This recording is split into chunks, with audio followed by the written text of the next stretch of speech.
for. Hello again, lovely dark readers. Welcome back to my channel, The Dark Spine, where murder is rarely accidental, plot twists are preferred with tea, and cosy crimes occasionally sneak in among the Gothic gloom. I'm Sarah.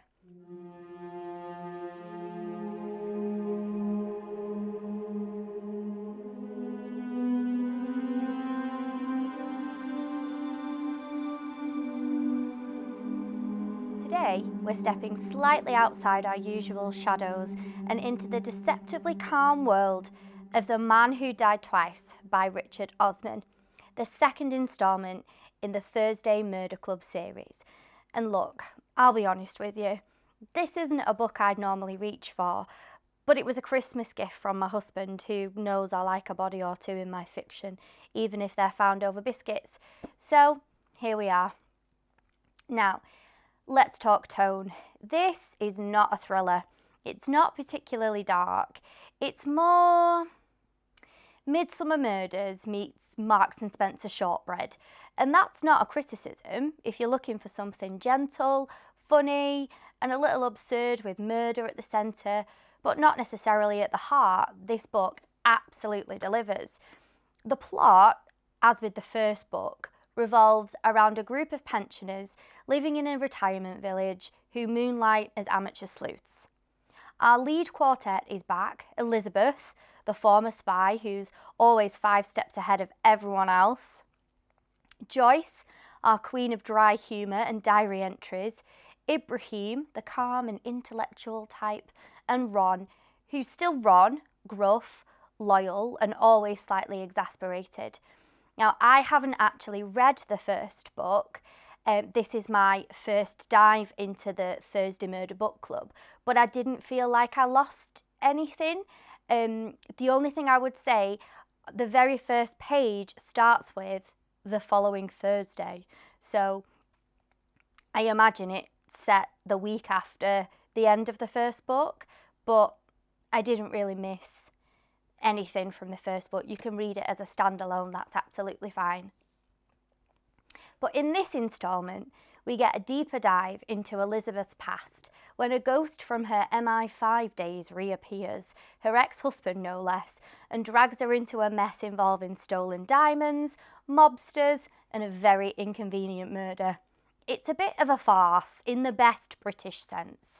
There are weapons stashed in walk-in wardrobes and henchmen who drink herbal tea. The mystery itself isn't particularly high stakes, at least not in the traditional sense. There's a murder, yes, and a few twists, but it's the characters that make the book enjoyable for me. Joyce, in particular, is the heart of the whole thing. Her diary entries, scattered throughout, are laugh out loud funny. She's nosy, cheerfully judgmental, and has an Instagram account she's very proud of. I would absolutely let her narrate my life, especially if it came with shortbread. What Osman gets right, really right, is the dynamic between these retired people. Their friendship feels authentic. There's comfort in the way they bicker, in how they care for each other without needing to make a show of it. They're clever, but not smug, and the humour is properly British, understated, observational, and a bit self-deprecating. If you've ever stood in a queue and silently judged someone's choice of jam, you'll probably relate. Now, let's talk about the pacing. It's brisk. You'll fly through this in a few evenings, or even one if you've got a pot of tea and nowhere to be. It's very readable in that TV adaptation kind of way, and to his credit, Osman knows how to keep a story moving. The chapters are short, the tone conversational, and the plot, while not exactly twisty, is layered just enough to keep you turning pages. But, and there is a but, for me, the book didn't quite land with the impact I'd hoped for. I gave The Man Who Died Twice 3 stars on Fable. It's enjoyable, it's witty, and it's cleanly written, but there's a ceiling to it. I never felt fully pulled in. The stakes never really escalated. Even when there's a life on the line, it doesn't feel like it. The tone is so warm, so gentle, that it smooths out any sense of true threat. And if you're someone who likes your mysteries with a bit of psychological grit or moral ambiguity, this might leave you wanting. Also, and I do say this with fondness, Osman's writing occasionally relies a bit too heavily on charm. Charm is lovely, but it can only carry you so far. There were moments where I thought, this is nice, but I'm not particularly moved. The emotional beats are there. There's grief, aging, loneliness, fear, but they're often passed over quickly in favour of a quip, which again is fine, but not especially effective. And then there's the murder itself. Without giving anything away, it's clever-ish, but the resolution didn't surprise me. I saw it coming, and I don't think it was meant to be a shock, but rather a neat unravelling. That's fine, not every book needs to outwit you, but I do like being a little outfoxed, especially by pensioners. That said, I don't want to be unfair.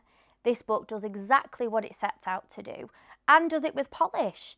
It's for people who love their crime fiction with a bit of comfort, who want to read about older characters being clever and competent and funny without being reduced to cliches or comic relief. And I think that's worth celebrating. I can absolutely see why this series is so popular.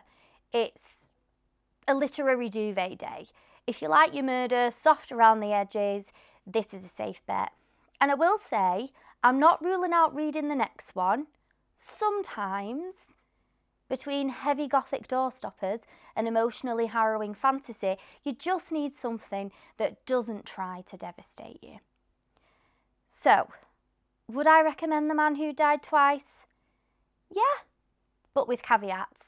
It's not dark, it's not deep, but it is well paced, well voiced, and delightfully British in the best and most ridiculous ways.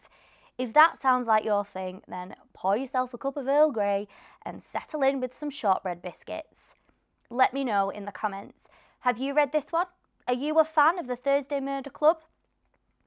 Will you be watching the programme when it comes on TV soon? And do you think the cosy crime boom is here to stay? Because honestly, I wouldn't mind a whole shelf of pensioner-led investigations. And if you're here for the darker stuff, don't worry. Next week we're back to blood-soaked betrayals and morally grey protagonists.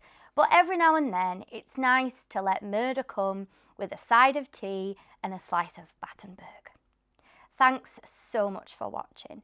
Don't forget to like, subscribe and ring the little bell if you want more thoughtful reviews with just a pinch of poison, and it would really help me out. So thank you very much.